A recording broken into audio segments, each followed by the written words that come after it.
Back in the sauna today. I have no idea how hot it is in here, but it's hot. Wiring is the main thing to do. Big mess of cables in there. Slightly less of a mess than there was before I started tackling it, but still a lot to do. I want to get this done today. I want to get all the 12 volt wiring in, and ideally the front valance on and plumbed in as well. It's 10:30 in the morning. See what I can get done. First things first, just putting some of these waterproof connectors onto the power steering. Brought my crimp tools this time. Looks like a 1.5, I think it is.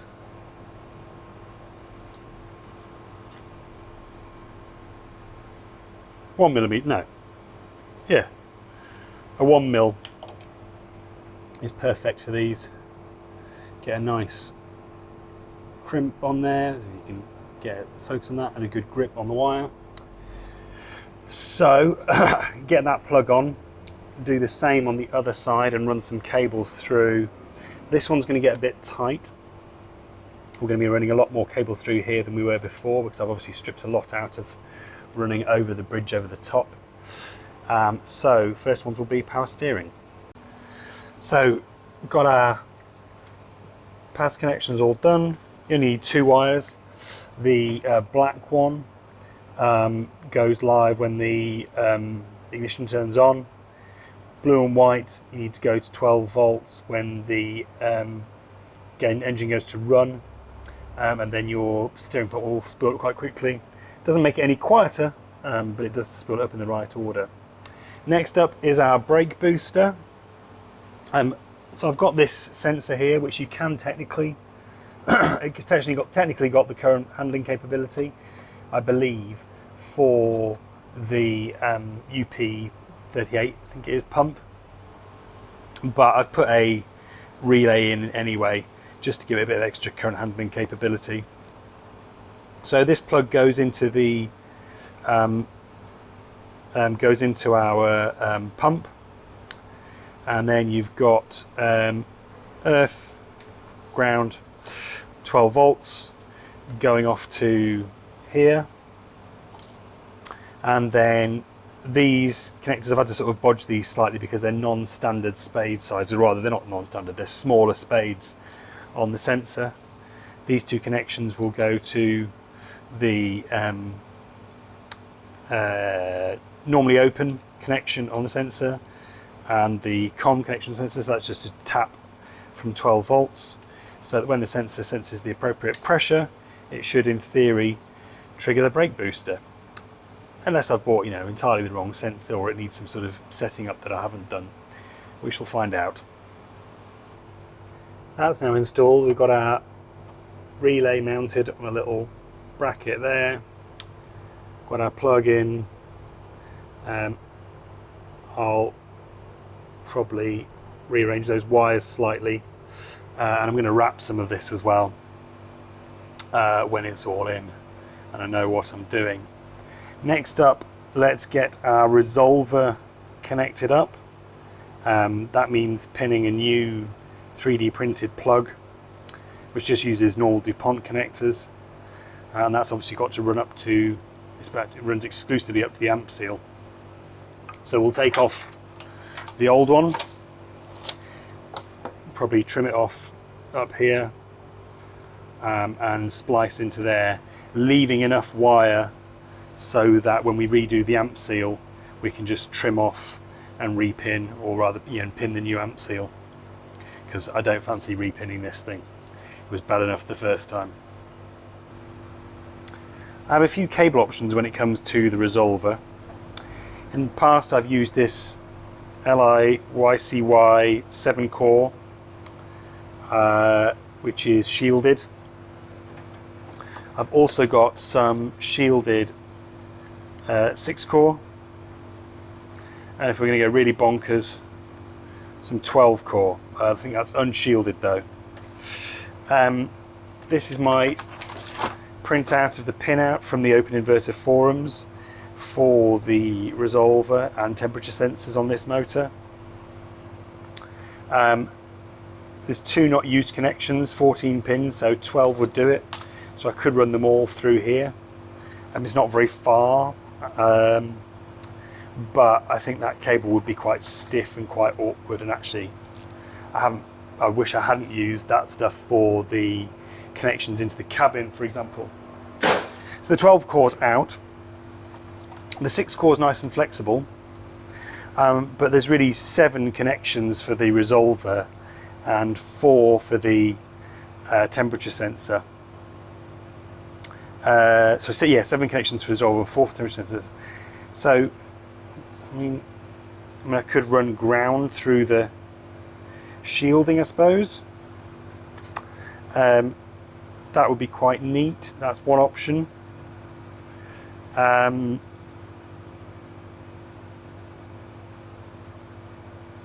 Yeah, might do that, or I could just go back to what I've used before. Then I've got my 7 cores for my resolver.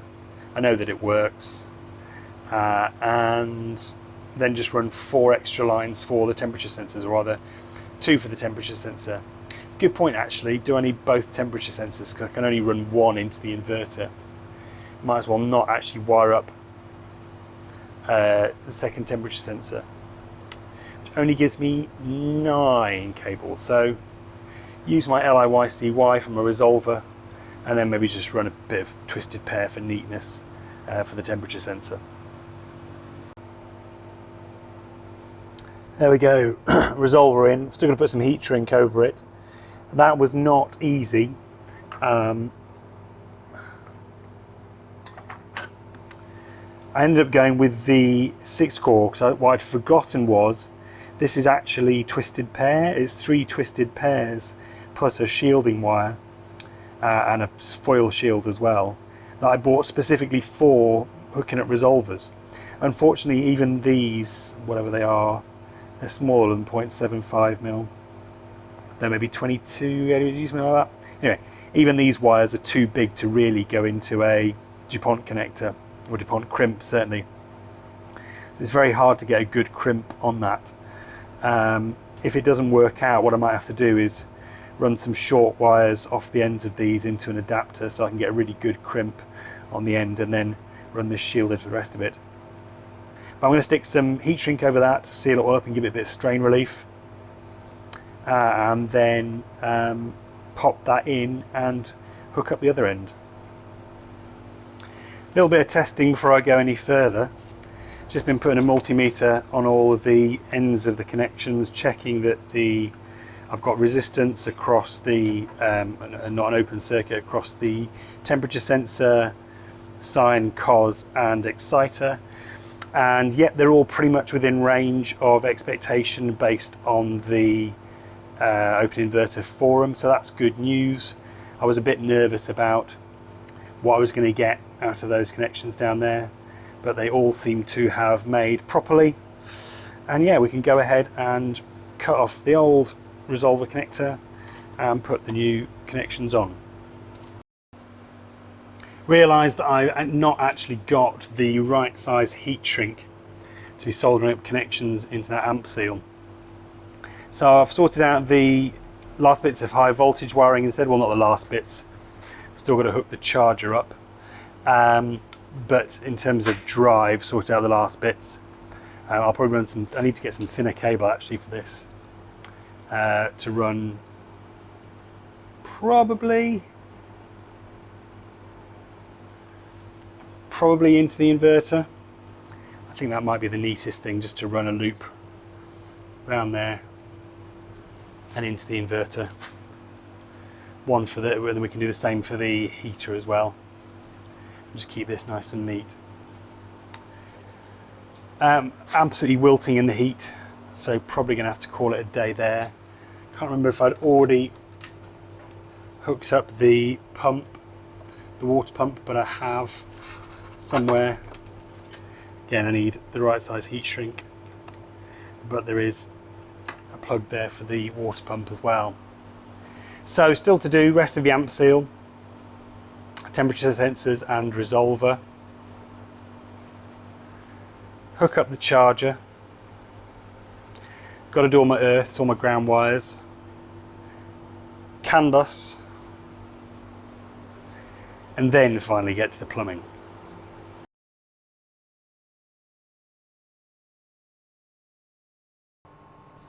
Question for you. Why am I so bad at estimating how long all this is going to take? Probably why are you so bad as well? Are we just eternally optimistic? Because I'm still not finished. This is day 2 of this video. I've been here for 3.5 hours doing nothing but locking down the high voltage junction box, soldering up cables and wiring, and still not finished the 12 volt stuff. I'm still not onto plumbing. Let me show you where I'm at. I could have done a montage of lots of soldering and heat shrinking and stuff, but I didn't. Anyway, we've got a high voltage junction box. So these cables, which are live, will plug into here. That puts the rest of this live. Then it comes out of these cables through the little bus bars into here to our positive side. This was a little bit close. I mean, it was fine, but I just thought extra safety, put a length of hose around it, just make sure it, and then cable tie it. It can't move anywhere, can't rub. It's never going to contact. So positive side, fuse, pre-charge relay, pre-charge resistor now installed. Everything is thread locked down, so nothing's going to move. Extended these wires out, so it now comes up and round and into here. So pre-charge circuit, and then our main contactor here. I've put a plug on here. I'm going to have to put a little shim in this hole because the old hole's a little bit too big. Make up your own joke here. So I'll have to put probably a 2-piece shim in there because I wanted to crack on. So I'll have to pop that through. I have to do it this way. Pop that through, pop a shim round it, pull it in and screw it together. That's fine. I can always glue a shim together. If I print it in 2 pieces, it'll literally take 5 minutes to print. And then a negative side, our shunt, the case switch is falling apart. Might need to put some tape around that. Our negative contactor, which obviously just triggers when it gets power. So 12 volt, this comes on, that goes straight to ground. And then we've got our the negative side of both the pre-charge relay and pre-charge resistor go off to the inverter for switching. So I just need to put basically the only bits of 12 volt wiring left to do are tailing into the inverter, into the amp seal. There's still a lot of that to do, but that's all that's left. I also need to run one line from here.